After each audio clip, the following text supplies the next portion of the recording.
কোনো রকম মেশিন বা ছাঁচ ছাড়াই যে এত সুন্দর মতি বানানো যায় আপনারা কিন্তু না দেখলে বিশ্বাসই হবে না। কতটা সুন্দর হয়েছে, পুরো কিন্তু দোকানের মতন হয়েছে লাড্ডুগুলো। নমস্কার বন্ধুরা, নতুন একটা পর্ব দেখার জন্য আপনাদের সকলকে স্বাগত জানাই। আজকে আমি আপনাদেরকে বানিয়ে দেখাবো পুরো দোকানের মতন করে মতিচুরের লাড্ডু। এই মতিচুরের লাড্ডুগুলো খেতে কিন্তু খুবই ভালো লাগে, তবে আমরা যখন ঘরে বানাতে যাই তখন কিন্তু একটাই টেনশন থাকে, ঠিকঠাক ভাবে কি মতিগুলো বানাতে পারবো নাকি। তো আজকে আমি আপনাদেরকে কোনো রকম ছাঁচ বা মেশিন ছাড়াই খুবই সুন্দরভাবে মতি বানিয়ে দেখাবো, তার সাথে কিন্তু মতিচুরের লাড্ডুটাও বানিয়ে দেখাবো। তো পুরো ভিডিওটা না টেনে দেখবেন, আশা করছি আপনাদের অনেক পছন্দ হবে। তো এই মতিচুরের লাড্ডুটা বানানোর জন্য সবার প্রথমে আমাদের লাগবে বেসন।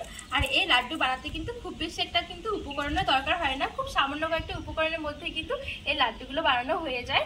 তো আমি এখানে ঠিক 1 বাটি মতন বেসন নিয়েছি। তো মানে বেসনটা নিলে যে কোনো একটা বাটি বা কাপে করে মেপে নেবেন, তাহলে কিন্তু খুবই সুবিধা হবে। তো ঠিক 1 বাটি বেসন নিয়েছি। এবার আমি বেসনটাকে না একটু চেলে নেব।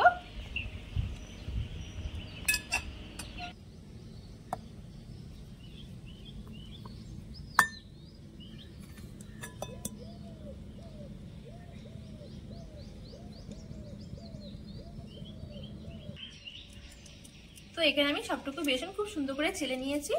এবার আমি বেসনটা মেখে নেব। আর এই বেসনটা মাখার জন্য ঠিক আমি যতটা বেসন নিয়েছিলাম আর ঠিক ততটাই কিন্তু আমি এখানে জল নিচ্ছি। এবার এই জলটা আমি অল্প অল্প করে দিয়ে মেখে নেব। একবারে কিন্তু জলটা দেওয়া যাবে না, অল্প অল্প করে দিতে হবে। অল্প অল্প করে জল দেবো আর অল্প অল্প করে এরকম মেখে নেব।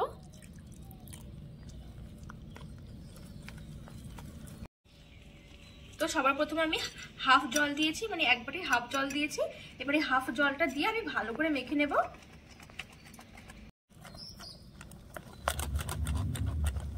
তো এখানে হাফ জলটা দিয়ে আমি খুব সুন্দর করে মেখে নিয়েছি।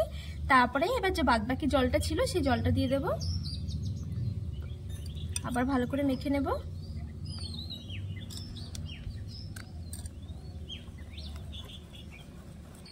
এখানে জলটা দিয়ে খুব সুন্দর করে আমি মেখে নিয়েছি। এবার যে মতিচুরের যে কালারটা হয় সেই কালারটা আনার জন্য আমি এখানে একটুখানি কেশরের কালার দিচ্ছি। আবার ভালো করে মিশিয়ে নেব। তো এখানে আমি খুব সুন্দর করে মেখে নিয়েছি। এবার চলুন আমি চামচ দিয়ে দেখিয়ে দিই কিরকম আমি গোলাটা তৈরি করেছি। এই দেখুন, খুব বেশি কিন্তু পাতলাও নয় আর খুব বেশি কিন্তু ঘনও নয়, তবে এখানে যতটা বেসন নেবেন ঠিক ততটাই কিন্তু আপনার জল নিতে হবে।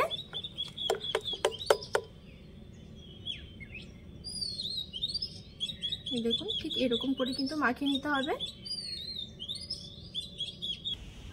তো এইবার চলুন আমি মতিগুলো ভাজবো। তো ভাজার জন্য যেহেতু আমার কাছে ছাঁচ নেই, তার জন্য আমি এখানে একটা পাইপিং ব্যাগ নিয়েছি। আপনাদের কাছে যদি এই ব্যাগগুলো না থাকে, যে কোনো ধরনের পলিথিন হলে হবে, মানে কেরি প্যাকেট আছে, যে কোনো ধরনের নুনের প্যাকেট বা বেসনের প্যাকেট, যে কোনো এক ধরনের প্যাকেট হলে কিন্তু হবে।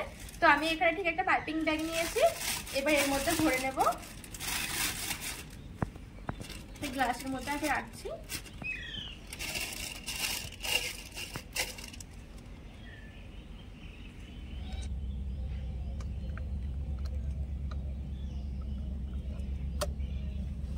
তো এখানে আমি অর্ধেক নিয়ে নিয়েছি।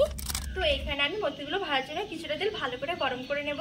আর এই মতিগুলো ভাজার জন্য একটু পুরনো তেল হলে ভালো হয়, মানে পুরনো তেল বলতে হয়তো আগের দিন কিছু করানো হয়েছে, তো ঠিক এরকম তেল হলে বেশ ভালো হয়। তাহলে কি মতিগুলো ছাড়ার সাথে সাথে না তাহলে উপরের দিকে উঠে যায়। আর নতুন তেল হলে দিয়ে এক এক সময় বসে যেতে পারে। আর যদি নতুন তেল আপনারা দিয়ে ভাজেন, তাহলে একটু নতুন তেলগুলোকে একটু গরম করে নেবেন, তারপর ঠান্ডা করে আবার গরম করবেন, তারপরে কিন্তু মতিগুলো খুব সুন্দর ভাজা হবে নতুন তেল দিয়ে। তো এবার আমি এখানে কিছুটা তেল ভালো করে গরম করে নেব। তো এখানে তেলটা খুব ভালো করে গরম হয়ে গেছে। এবার আমি মতিগুলো ভেজে নেব।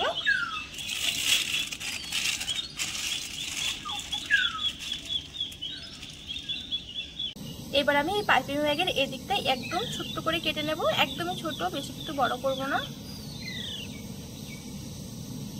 এই দেখুন,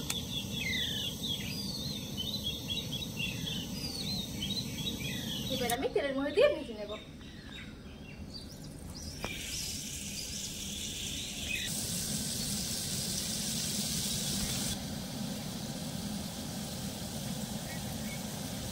তো এইভাবে কিন্তু হালকা করে প্রেসার করতে হবে, আর এরকম করে একটু জোরে জোরে নাড়াতে হবে, তাহলে কিন্তু সব দিক থেকে সমান পড়বে আর একসাথে এক একটা করে পড়বে।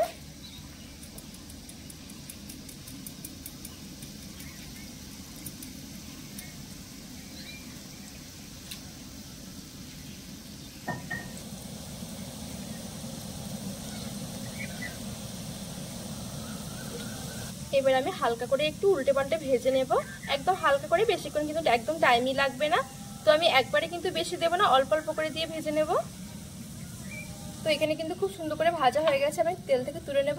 আর দেখুন মতিগুলো কত সুন্দর একদম গোল গোল হয়েছে।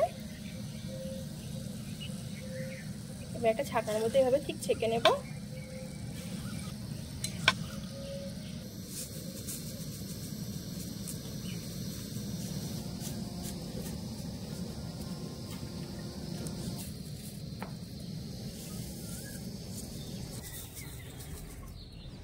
তো এখানে আমি সবগুলো খুব সুন্দর করে ভেজে নিয়েছি, আর দেখুন কতটা সুন্দর হয়েছে।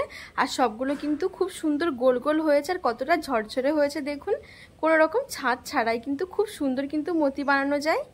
তো এবার আমি লাড্ডুগুলো বানানোর জন্য এখানে একটা কড়াই বসিয়ে দিয়েছি, তারপর দিয়ে দেবো চিনি। আর আমি এখানে চিনিটা নিয়েছি ঠিক 1.5 বাটি, আর আমি কিন্তু বেসনটা নিয়েছিলাম 1 বাটি, আর 1 বাটি বেসনের জন্য কিন্তু পুরো 1.5 বাটি মতন চিনিটা নিতে হবে। একটু চিনিটা বেশি লাগবে, তাহলে পরে কিন্তু লাড্ডুগুলো খুব সুন্দর হবে। তো আমি দিয়ে দিচ্ছি, আর আমি হাফ দিয়ে দিচ্ছি, আর আমি দিয়ে দেবো ঠিক 1/2 বাটি মতন জল। এবার আমি চিনিটা ভালো করে গলিয়ে নেব।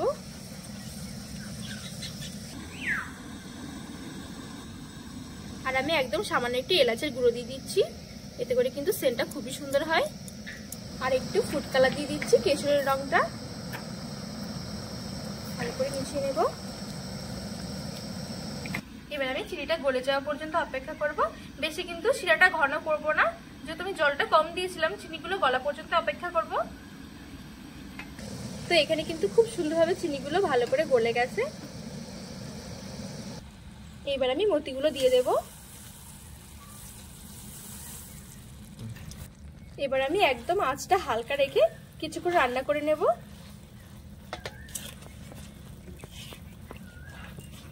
2 থেকে 3 মিনিটের মতন কিন্তু একদম হালকা আছে রান্না করলে কিন্তু হয়ে যাবে। তো একটু শুকিয়ে যাওয়া পর্যন্ত অপেক্ষা করব। তো এখানে 3 থেকে 4 মিনিটের মতন আমি রান্না করে নিয়েছি, আর এখন দেখুন কতটা পুরো ফুলে গেছে, আর অনেকটা কিন্তু শুকিয়েও গেছে। এর বেশি কিন্তু আমি আর রান্না করব না, তাহলে পরে কি লাড্ডুগুলো বানানো যাবে না, পুরো ছেড়ে দেবে।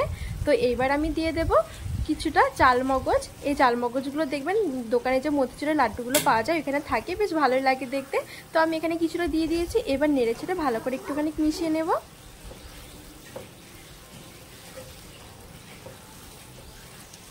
তো এখানে আমার খুব সুন্দর করে মেশানো হয়ে গেছে। এবার আমি গ্যাসের আঁচটা বন্ধ করে হালকা একটু ঠান্ডা করে নেব।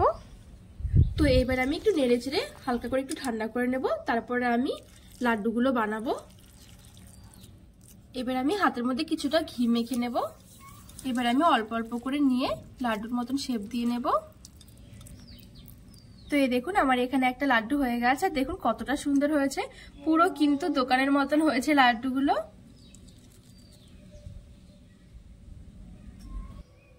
এখানে আমি খুব সুন্দর করে সবগুলো লাড্ডু গোল গোল করে তৈরি করে নিয়েছি, আর দেখুন দেখতে কতটা সুন্দর হয়েছে, পুরো কিন্তু দোকানের মতনই লাগছে। এগুলো দেখে কিন্তু বোঝা যাবে না দোকান থেকে কেনা না ঘরে বানানো, খুবই সুন্দর হয়। আপনারাও কিন্তু খুবই সহজভাবে বানিয়ে নিতে পারেন পুরো দোকানের মতন মতিচুরের লাড্ডু খুব সহজেই ঘরে। আর দেখুন পুরো বোঝা যাচ্ছে কিন্তু এক একটা কিন্তু পুরো আলাদা আলাদা রয়েছে, ঠিক দোকানে যেরকম থাকে। বন্ধুরা দেখলেন তো কত সহজে পুরো দোকানের মতন করে মতিচুরের লাড্ডু কিন্তু এখন ঘরে বানানো যায়। আপনারা অবশ্যই এভাবে একবার বাড়িতে বানিয়ে দেখবেন, খুবই সুন্দর হয় আর বানানো তো খুবই সহজ। তো আশা করছি আপনাদের রেসিপিটি ভালো লেগেছে, আর রেসিপিটি ভালো লাগলে একটু লাইক কমেন্ট শেয়ার করে দেবেন, আর একটু পাশে থাকবেন।